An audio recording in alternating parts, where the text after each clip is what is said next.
Assalomu alaykum aziz kitob ixlosmandlari. Bugun sizlarga o'qishni tavsiya etadigan kitobimiz Garri Potter romanlari turkumidan ikkinchi qism. Garri Potter va maxfiy xona romanidir. Yozgi ta'tilning zerikarli kunlari o'tib, Garri Potter yana Hogwartsga qaytdi. Asarning ikkinchi qismini o'qir ekansiz, mashinalar uchadigan, daraxtlar urishadigan, o'rgimchaklar gapiradigan, xatlar qichqiradigan ushbu o'quv yilida ro'y bergan ko'plab tashvishli voqealar guvohi bo'lasiz. Garrini ta'qib qilib yurgan uy elfining asl maqsadini, nima uchun ilonzabon boladan hamma yuz o'girishini bilib olasiz.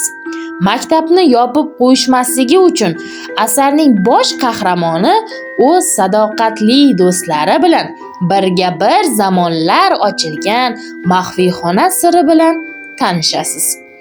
Garri bilan yolg'iz qolib, yovuz Lord Voldemort bilan yana jang qilasiz.